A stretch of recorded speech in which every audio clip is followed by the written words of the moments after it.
مثل الذين ينفقون أموالهم في سبيل الله ওই সমস্ত মানুষের উদাহরণ দিয়ে বলছেন যে সমস্ত চাষি মানুষগণ আল্লাহ রাব্বুল আলামিনের রাস্তায় খরচ করেন। মাসালুল লাযীনা ইউনফিকুনা আমওয়ালাহুম ফি সাবিলিল্লাহ, ওই সমস্ত মানুষের উদাহরণ দিয়ে আল্লাহ রাব্বুল আলামিন কোরআন মাজিদের মধ্যে উল্লেখিত করে দিয়েছেন। কামাসালি হাব্বাতিন আমবাতাত সাবআ সানা ফি কুল্লি সুনবুলাতিন মিয়াত হাব্বা ওয়াল্লাহু ইউজাইফু লিমান ইয়াশা ওয়াল্লাহু ওয়াসিউন আলীম। মহান আল্লাহ রাব্বুল আলামিন ওই মানুষের দৃষ্টান্ত দিয়ে বলছেন যে চাষি মানুষ একটি বীজ বপন করে, একটি বীজ বপন করার পর সে একটি শীষ হয়, সে একটা শীষের মধ্যে আবার 60টি শীষ উৎপন্ন হয়, আর এক একটা শীষের মধ্যে 100-তে বেশি দানা উপলব্ধি হয়।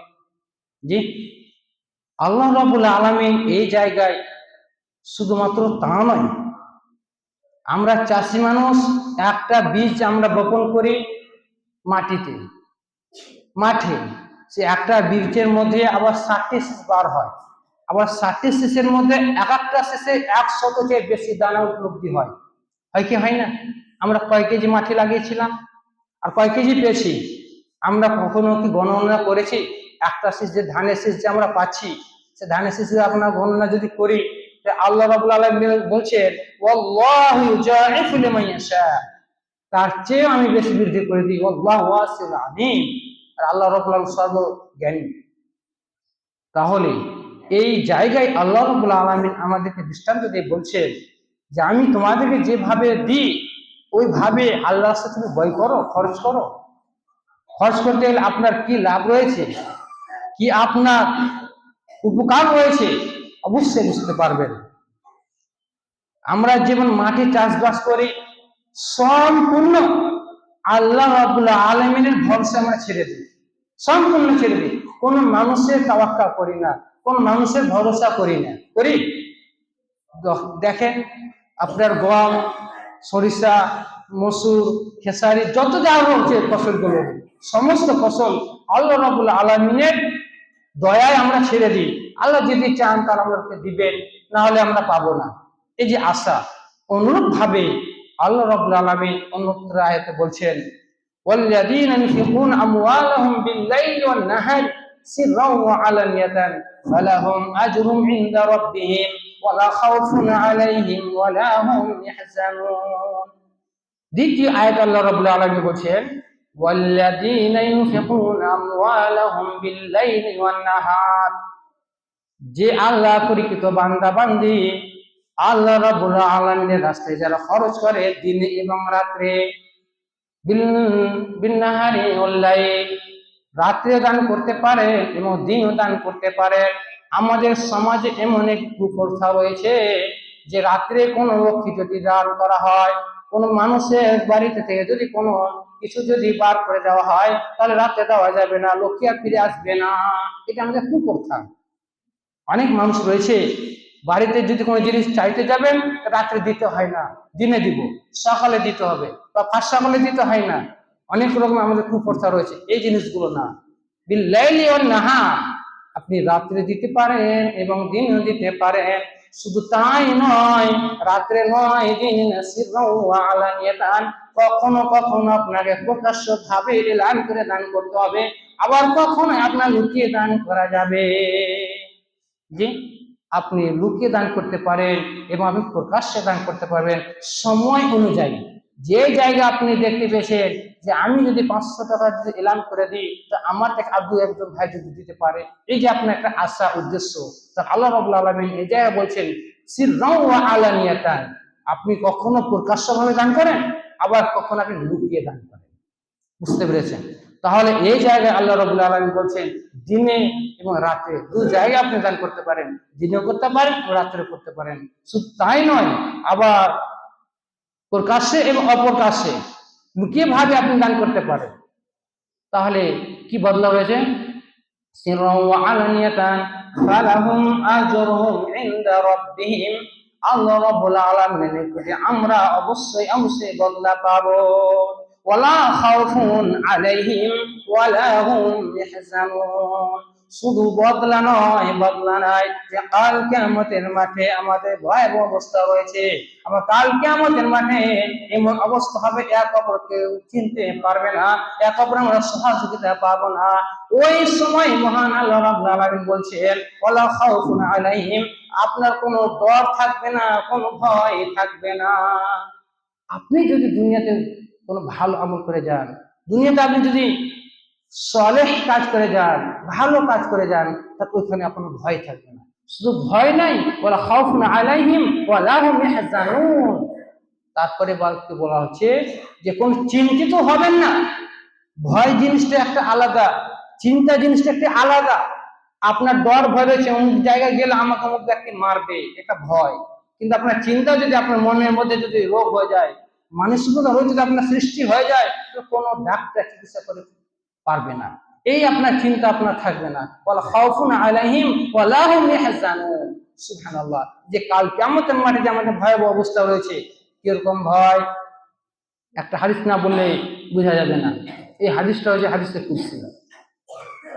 আল্লাহ নবী হযরতে আবু হুরায়রা রাদিয়াল্লাহু তাআলা আনহু বলছেন, সাবআতুন ইযিল্লুহুমুল্লাহু ফি যিল্লি ইয়াওমা লা যিল্লা ইল্লা যিল্লুহু। জি, এই যে সূর্য, সূর্য কত দূরে রয়েছে, ওই সূর্য তাপ আমরা সহ্য করতে পারি না, কিন্তু কাল কিয়ামতের মাঠে, কাল কিয়ামতের মাঠে 1 মাইল দূরত্ব থাকবে সূর্য। সেই সূর্যর যে গরম রয়েছে, যে পাসিনা বহিবে, সে আপনার ঘাম বেরিয়ে যাবে। কোন মানুষের ঘাম হবে টাকনো পর্যন্ত, কোন মানুষের ঘাম হবে হাঁটু পর্যন্ত, কোন মানুষের ঘাম হবে কোমর পর্যন্ত, আবার কোন মানুষের ঘাম হবে গলা পর্যন্ত, আবার কোন মানুষের ঘাম হবে মুখ পর্যন্ত। নিজের ঘামে নিজে হাবুডাবু খাবে। ভাইয়েরা আমার, বন্ধুরা আমার, ওই সময়ের জন্য আল্লাহ রাব্বুল আলামিন বলছেন, যারা নেক আমল করে থাকে, যারা দান খয়রাত করে থাকে, যারা সৎ কাজ করে থাকে, ওই সময় আল্লাহ রাব্বুল আলামিনের সে 7 প্রকারের লোক ছায়া স্থান লাভ করতে পারবে। জি, ওই সময় কত রকম ভয় থাকবে বলেন। নিজের ঘামে নিজে হাবুডাবু খাবে, নিজের ঘামে সে চিন্তা হয়ে থাকবে, ব্যস্ত হয়ে যাবে। আজকে কোন মানুষ যদি অসহায় হয়, কোন মানুষ যদি বিপদে পড়ে, তাহলে আমরা পুরো পাড়া মিলে, পুরো গ্রাম মিলে তার কাজে আমরা সহযোগিতা করি। 2 টাকা 5টা, 500 টাকা, 5,000 টাকা, যেভাবে আমরা পারি আমরা সহযোগিতা করি। কিন্তু সে সময় আমাদের কোনো সহযোগিতাকারী থাকবে না, কেউ আমার উপকার করতে আসবে না। এক অপরের দিকে হাই নাফসি করতে থাকবে। ওই সময় আমরা ভাবছি, ওই সময়ের জন্য আমরা কোনো চিন্তা করছি। আশ্চর্য, আশ্চর্য লাগছে।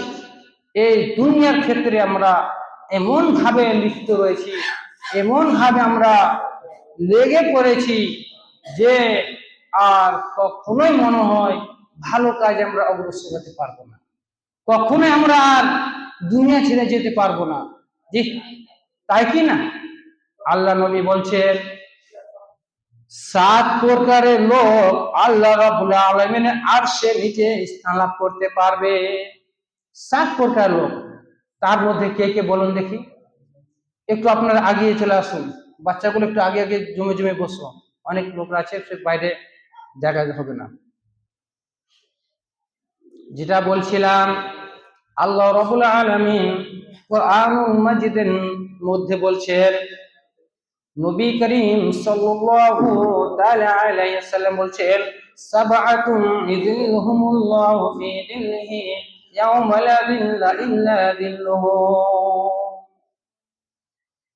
এমন সময় 7 প্রকারের লোক আল্লাহ রাব্বুল আলামিনের আরশে, আল্লাহ রাব্বুল আলামিনের ছায়া লাভ করতে পারবে। তার মধ্যে 1 প্রকারের লোক হচ্ছে সাদাকাতুন জারিয়াতুন। 1 প্রকার লোক হচ্ছে যে ডান হাতে দান করবে, বাম হাত জানতে পারবে না। এই জায়গায় বলা হচ্ছে, কোন মানুষ যদি ডান হাতে দান করে, বাম হাত জানতে পারবে না। তাহলে চিন্তা করুন, আমরা এই মধ্যে লিপ্ত আছি কি নেই? আজকে বর্তমানে আল্লাহ রাব্বুল আলামিন যে আমাদেরকে ফসল দান করেছেন, ফসল আমরা যে মাঠে ঘাটে কেটে নিয়ে এসে বাড়িতে ভরছি, আল্লাহ রাব্বুল আলামিনের আদেশ অনুযায়ী আমরা কতটুকু দিচ্ছি একটু পরে শুনতে পাবেন। একটা হাদিস আপনাদেরকে শুনিয়ে দিই। এই হাদিসটা খুব গুরুত্বপূর্ণ হাদিস, কঠিন গুরুত্বপূর্ণ হাদিস। এই হাদিসটা রাবি হচ্ছে হযরতে আবু হুরায়রা রাদিয়াল্লাহু তাআলা আনহু। এমন একজন সাহাবী হাদিস বর্ণনা করছেন যে সমস্ত সাহাবীর মধ্যে সবচেয়ে বেশি এই সাহাবী হাদিসটা বর্ণনা করেছেন। যে তিনি বলছেন, একজন পথিক রাস্তায় হয়ে যেতে যেতে যেতে যেতে এমন সময় ঝড় বৃষ্টি হয়ে উঠল, মেঘ থেকে একটি আওয়াজ আসলো, ইসকি হাদিকাতা ফুলানিন, অমুক ব্যক্তির জমিতে পানি বর্ষণ করো। কি শব্দটা এলো? ইসকি হাদিকাতা ফুলানিন, অমুক ব্যক্তির, অমুক চাষির মানুষের জমিতে তুমি পানি বর্ষণ করো। যে ব্যক্তি পথিক হাঁটছিল সে মেঘের পিছে পিছে হাঁটতে লাগলো, দেখি তো কোন এমন দুনিয়াতে মানুষ রয়েছে অমুক ব্যক্তির নাম ধরে মেঘের আওয়াজ আসছে, মেঘ থেকে আওয়াজ আসে, অমুক ব্যক্তির জমিতে পানি বর্ষণ করো। সুবহানাল্লাহ। শুধু তাই নয়, ওই পথিক মানুষটি মেঘের পিছে পিছে হাঁটতে হাঁটতে হাঁটতে চলে গেল, দেখতে গেল একটি কালো পাহাড়ের মধ্যে পানি বর্ষণ করলো। আর পাহাড়ের নিচে একজন কৃষক তার আল দিয়ে পানি নিজের জমিতে নিয়ে আসছে। আমরা যেমন আল কাটি পরিষ্কার করি, আবার নিজে পানি আমরা নিজে নিয়ে নিই, এরকম ভাবে ওই মানুষটি নিয়ে চলে আসছে। তখন সে পথিককে জিজ্ঞাসা করলো, ও ভাই, তোমার নাম কি? তুমি কি এমন কি কাজ করো? কেন ভাই, আমি তো সেরকম কোনো কাজ করি না, তোমার নাম কি? যে নামটা আসমান থেকে, যে নামটা মেঘ থেকে শুনতে পেয়েছে, ওই নামে সে ব্যক্তিটা বলে দিল, জি ইসকি হাদিকাতা ফুলানিন, ওই ব্যক্তির জমিতে পানি বর্ষণ করো। সুবহানাল্লাহ। আশ্চর্য জিনিস, মেঘ থেকে একটা আওয়াজ আসছে। এই হাদিসটা হচ্ছে বুখারী শরীফের হাদিস, বুঝতে পেরেছেন? তুমি এসে পথিক জিজ্ঞাসা করলো, ও আমার কৃষক ভাই, ও আল্লাহর বান্দা, তুমি কি এমন কাজ করো যে এতটি জমি থাকার পরেও তোমার নাম মেঘের মধ্যে থেকে ভেসে আসছে? তুমি কি আমল করো, তুমি কি কাজ করো যে তোমার নাম মেঘের মধ্যে থেকে আসছে? আশ্চর্য জিনিস। সেই বন্ধু, সে আল্লাহ পরিচিত বান্দা বলল, ও ভাই, আমি সেরকম কোনো ভালো আমল করি না, আমার মধ্যে এমন 3টি কাজ রয়েছে, এমন একটি কাজ করি যে কাজের মধ্যে আল্লাহ রাব্বুল আলামিন আমার উপর সন্তুষ্টি হয়েছে। কি কাজ? যে আমি যে ফসলগুলো পাই, যতগুলো ফসল আল্লাহ রাব্বুল আলামিন আমাকে দেন, সেই ফসল আমি 3 ভাগে বন্টন করি।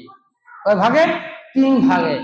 এক ভাগ আমি নিজের পরিবারের জন্য রেখে দিই, দ্বিতীয় ভাগ আমি অসহায় দরিদ্র মিসকিনদের জন্য আমি রেখে দিই, আর তৃতীয় ভাগ আবার আমি সামনে বছরের জন্য আমি জমিতে লাগানোর জন্য রেখে দিই। এটা হচ্ছে আমার আমল। আর নামাজ পড়তে তো হয়, আর কোন কাজ করি না। বুঝতে পেরেছেন? তাহলে আজ বর্তমানে যদি আল্লাহ রাব্বুল আলামিন আমাদেরকে এত সুন্দর রেখেছেন, এত সুন্দর আমরা পেয়েছি ফসল পাওয়ার পর যদি আল্লাহ রাস্তা আমরা যদি না পৌঁছে দিই, আল্লাহ কাছে যদি আমরা না দিয়ে দিই, তাহলে আল্লাহ না শুকরিয়া হবে না? আল্লাহ কৃতজ্ঞতা বান্দা হতে পারবো? জি না, কখনোই পারবো না। তাই আর একটা কোরআনের আয়াত বলে দিই, দেখেন, সূরাতুল কালামে সুন্দর দৃষ্টান্ত। এই সমস্ত চাষি ভাইদের জন্য আমি বেছে বেছে নিয়ে এসেছি, যে আমরা অনেক চাষবাসের মানুষ, আমরা অনেকে বুঝতে পারবো, আমরা জানতেও পারবো যে আমাদের অবস্থাটা কিরকম রয়েছে। জি। আর যারা আল্লাহ রাব্বুল আলামিনের খরচ করে না, যারা আল্লাহ রাব্বুল আলামিনের রাস্তা আমরা দিই না, আমাদের অবস্থাটা কেমন হবে? আল্লাহ কেড়ে নিতে পারবে কি পারবে না? আল্লাহ আমাদেরকে নাও দিতে পারেন, তাই না? সূরাতুল কালামের মধ্যে রয়েছে এরকমই হাল। সে মক্কার মধ্যে এমন একটি দানশীল মানুষ ছিলেন, এমন একটি বাগানের মালিক ছিলেন, فطاف عليها طائف من ربك وهم نائمون فأصبحت كالصريم فتنادوا مصبحين أن يقضوا على حرثكم إن كنتم صارمين سبحان الله এই জায়গায় মহান আল্লাহ রাব্বুল আলামিন কোরআনুল মাজিদ মধ্যে ঘোষণা করে বলছেন, একজন কৃষক ছিল, যে কৃষক যত রকমের ফল ফ্রুট পেত সমস্ত ফলগুলোকে এক জায়গায় জমা করত। জমা করার পর আবার ওই ব্যক্তির মতন এক ভাগ নিজের জন্য রেখে দিত, এক ভাগ আল্লাহ রাস্তায় বই করে দিত, আর এক ভাগ আবার জমিনে সে বাগানের চাষবাসের জন্য রেখে দিত। এই কর্ম দেখে তার ছেলে মেয়েগুলো সন্ততি সন্তুষ্ট হতো না। জি, সেই ছেলেগুলো রাজি হতো না, খুশি হতো না। আমার আব্বু এমন কাজ করছে যে আমাদের জন্য বেশি কিছু রাখে না, অসহায় দরিদ্র মানুষের জন্য এরকম রাখছে, আমাদের জন্য তাই রাখছে। তাই তার ছেলে মেয়েগুলো কখনো খুশি হতো না। জি, যতদিন এই বাগানের মালিক বেঁচে ছিল ততদিন পর্যন্ত তার ছেলে মেয়েগুলো তার প্রতি সন্তুষ্ট হয়নি, কখনোই হয়নি। এই ঘটনাটি সূরাতুল কালামের মধ্যে 29 নম্বর পারা দ্বিতীয় সূরাতে এই আয়াতটি আপনি পেয়ে যাবেন। এই ঘটনাটি পেয়ে যাবেন। সে বাগানের মালিক, সে ফল ফ্রুট পেত, পারবা 3 ভাগে বন্টন করত, তার ছেলে মেয়েগুলো খুশি হতো না, তার আব্বার ওপর অসন্তুষ্টি হতো, নারাজ হয়ে থাকতো। আব্বা যতদিন বেঁচে ছিলেন ততদিন তার ছেলে মেয়েগুলো অসুখী ছিল, সন্তুষ্টি ছিল না। যখন বাবা মারা গেল, বাবা যখন দুনিয়া ছেড়ে চলে গেল, সেই অনেক ছেলে মেয়েগুলো একসঙ্গে বসে আলোচনা করতে লাগলো, আব্বা যে কাজ করতেন সে আব্বার মতন আমরা কাজ করব না, আমরা অসহায় দরিদ্র মানুষ আমরা দিব না, আমরা এমন রাত্রে আমরা ফল কাটতে যাব, এমন সময় আমরা সেই ফলগুলো আমরা পাড়তে যাব যে অসহায় দরিদ্র মিসকিন গুলো কেউ জানতে পারবে না। এই পরিকল্পনা করে বুঝলেন ঘুমালো। তখন রাত্রে বেলা, এই রাত্রে এই ভাইদের আলোচনা করতে করতে মহান আল্লাহ রাব্বুল আলামিন কোরআন মাজিদের মধ্যে উল্লেখ করে দিলেন, ফাতাফা আলাইহা তাইফুম মির রাব্বিকা ওয়া হুম নাঈমুন। এই ছেলেগুলো যখন ঘুমানোর অবস্থায় তার বাগানকে পুড়িয়ে ছারখার করে দিল। রাত্রে ছেলেগুলো এরকম আলোচনা করে ঘুমালো, আল্লাহ রাব্বুল আলামিন তার বাগানগুলোকে সব শেষ করে দিল। এবার যখন ভোর হলো, সে ভোরবেলায় আনে মুদু আল হারতিকুম ইন কুনতুম সারিমিন ফাতানাদাউ মুসবিহিন। এক অপরকে জাগাতে লাগলো, চলো চলো চলো, তাড়াতাড়ি চলো, তাড়াতাড়ি চলো, সে সকাল হয়ে গেল, সে আমাকে ফল কাটতে হবে, অসহায় দরিদ্র মানুষের জমা হয়ে যাবে। এই যে রাত্রে যুক্তি করে ঘুমাচ্ছে, ভোরবেলায় আবার এক অপরে তুলতে গিয়ে উঠে আবার রওনা দিয়ে দিল, বাগানের দিকে দিয়ে দিল। হাঁটতে হাঁটতে হাঁটতে আপনার চলে গেল, আর আপনার বাগান আর ঘুরে পায় না। সকাল তো হবেই না, হবে না? সকাল দেখতে গেল, সে বাগান পেরিয়ে চলে গেছে, কিন্তু তার বাগানে কোনো নিশান নেই, সে পুড়িয়ে ছাই হয়ে পড়ে আছে। জি, বাবা যে কাজগুলো করতেন, বাবার কাজগুলো ছেলে মেয়ের পছন্দ হয়নি বলে বাবা যখন মারা গেলেন তার ছেলেগুলো এই পদ্ধতি লাগলো, অসহায় দরিদ্র মানুষকে আমরা দান করব, আমরা এত রক্ত পানি করে খাচ্ছি, আর এই অসহায় দরিদ্র মানুষদেরকে আমরা দিব, মাদ্রাসা দিব, মসজিদ দিব, অমুক দেবো তমুক দেবো, কিসের দিব রে? আমাদের জীবন এখন আছে, বর্তমান মানুষ দিতে নারাজ আছে। আল্লাহ কি করলেন, কোন অবস্থায় পৌঁছালেন?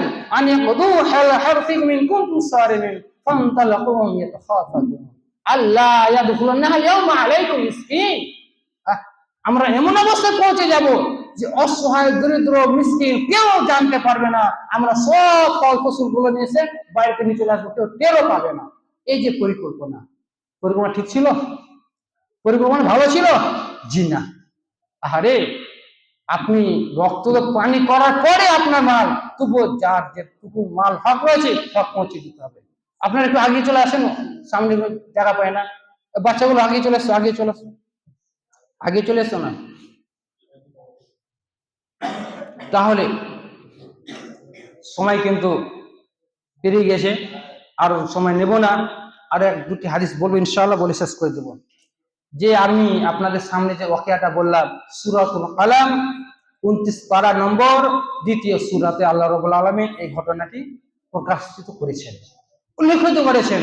আমাদের সমাজে এরকম মানুষ অনেক আছে যে কি করে, দান খয়রাত করতে আমরা অনেক কৃপা করি, অনেক আমরা সে কৃপণতা করি, আমরা সেই রাজি হয় না, খুশি হয় না, মনে হচ্ছে আমাদের সব জি না। আর একটা আয়াত বলে দিই, তাহলে আরো আমাদের ভালো লাগবে। সূরাতুল আল ইমরানে আল্লাহ রাব্বুল আলামিন বলছেন, লান তানালুল বিররা হাত্তা তুনফিকু মিম্মা তুহিব্বুন। এই আয়াতটা আরো খতরনাক আয়াত। জি, আল্লাহ রাব্বুল আলামিন এই জায়গায় বলছেন, লান তানালুল বিররা হাত্তা তুনফিকু মিম্মা তুহিব্বুন। যতক্ষণ পর্যন্ত তোমার প্রিয়তম আমল, প্রিয়তম মাল যতক্ষণ পর্যন্ত আল্লাহর রাস্তায় খরচ না করবে, ততক্ষণ পর্যন্ত তুমি নেকির হকদার হতে পারো না। আজকে আমরা কি করি, সেই পাতানগুলো আর মাটিগুলো আর ঢেলগুলো যেগুলো সে বাছাট হয়ে গেছে, ছাঁটগুলো আমরা অসহায় দরিদ্র জন্য রেখে দিয়েছি। কেউ মাদ্রাসা লোক আছে, এক মুঠ দিয়ে দাও, কেউ অসহায় তাকে এক মুঠ দিয়ে দাও, সে বেছে বেছে খাবে। নিয়ত দেখেন। আর আল্লাহ রাব্বুল আলামিন বলছেন, লান তানালুল বিররা হাত্তা তুনফিকু মিম্মা তুহিব্বুন। যতক্ষণ পর্যন্ত প্রিয়তম আমল, প্রিয়তম মাল যতক্ষণ আল্লাহর রাস্তায় খরচ না করবে, ততক্ষণ পর্যন্ত নেকির হকদার হতে পারে না। এই আয়াতের পরিপ্রেক্ষিতে একটা হাদিস বলে দিই। এই হাদিসটা হযরত আনাস রাদিয়াল্লাহু তাআলা আনহু বর্ণনা করছেন যে আবু তালহা রাদিয়াল্লাহু তাআলা আনহু সে আরব দেশের মধ্যে, মদিনার মধ্যে সবচেয়ে ধনী ছিল, সবচেয়ে ধনী। আর মসজিদে নববীর সামনে তার বাগান ছিল, আর ওই বাগানের মধ্যে আল্লাহ নবী করিম সাল্লাল্লাহু তাআলা আলাইহি সাল্লাম পরিবেশন করতে যেতেন, দর্শন করতে যেতেন, মনটাকে তৃপ্তি করতেন। তাই ওখানে ফল খেতেন, পানি খেতেন আর ঘুরে বেড়াতেন। এই সময় যখন এই আয়াতটি নাযিল হলো, লান তানালুল বিররা হাত্তা তুনফিকু মিম্মা তুহিব্বুন, যখন এই আয়াতটি নাযিল হলো, তখন হযরত আবু তালহা দৌড়ে চলে আসেন আল্লাহ রাসূল কাছে। আল্লাহ রাসূল, একটি আমি খবর শুনতে পেলাম, একটি আয়াত শুনতে পেয়েছি, আমি আগে জানতাম না, আমাকে অমুক সাহাবী শুনালেন এই আয়াতটি নাযিল হয়েছে, আমি আল্লাহর রাস্তায় সব দিয়ে দিলাম। আমার যে বাগানটা সবচেয়ে প্রিয়তম বাগান, এই বাগানটি আমি আল্লাহর রাস্তায় দিয়ে দিলাম, আপনাকে দিয়ে দিলাম। আল্লাহ রাব্বুল বলছেন, ওয়াকুন মাল রাবিহুন, এই মালটা সবচেয়ে সম্পদ, উত্তম মাল হলো, সবচেয়ে উত্তম মাল হলো। তোমরা কি করো, এই অসহায় দরিদ্র মানুষকে তোমরা বন্টন করে দাও, ফলগুলো বন্টন করে দাও। চিন্তা করেছেন, আয়াত নাযিল হওয়ার পরে পরে, শোনার পরে পরে তার ঈমান কত চাঙ্গা ছিল, ঈমান কত মজবুত ছিল। আয়াতের উপরে কি সঙ্গে সঙ্গে এক্সপেক্ট করলে, সঙ্গে সঙ্গে তার আল্লাহর রাস্তায় খরচ করবে। আছে এরকম আমাদের মধ্যে আছে? জি। আর বেশি আমি বলছি না, এখান থেকে শেষ করি, সময় কিন্তু পেরিয়ে গেছে। আল্লাহ রাব্বুল আলামিনের কাছে দোয়া করি। আর একটা শেষ কথা বলে দিই, এই অসুরের ধান মসজিদে দিবেন না, মসজিদে লাগবে না, মাদ্রাসায় দিতে হবে, অসহায় দরিদ্র মানুষকে দিতে হবে। অনেক মানুষ রয়েছে মসজিদে আমরা দিয়ে দিই, কিন্তু মসজিদে লাগবে না। কারণ এই মসজিদে লাগবে আপনার জাতি মাল লাগবে, আপনার ব্যক্তিগত যে বাড়ির মাল রয়েছে, সে বাড়ির মালকে মসজিদ তৈরি করতে হবে। কিন্তু অসহায় দরিদ্র মানুষের হক কেড়ে আপনি মসজিদে দিবেন, এটা আল্লাহ নারাজ হয়ে যাবে। কখনোই দিবেন না, এক মুঠো দিবেন না, এক চালও দিবেন না, একটা দানাও দিবেন না। আবার জাকাতের টাকা যেমন লাগে না, তেমন অসুরের ধানও আপনার মসজিদে লাগবে না। পরিষ্কার ভাবে আপনারা জেনে নেবেন যে অসহায় দরিদ্র ছেলেগুলো লেখাপড়া করছে, যে বিনা পয়সায় আমরা যে ইসলামের জন্য, দিনের জন্য আমরা যে একটা মাদ্রাসা তৈরি করে দিয়েছি, ওই মাদ্রাসা আপনার পৌঁছে দিয়ে আসতে হবে। আর যে ঘরে ঘরে গেছে, কমিটি হোক, কোনো আলেম গেছে, আমাদের যে প্রথা উল্টা হয়ে গেছে। তার কর্তব্য, তার দায়িত্ব যে যার যতটি হক তাকে পৌঁছে দেওয়া।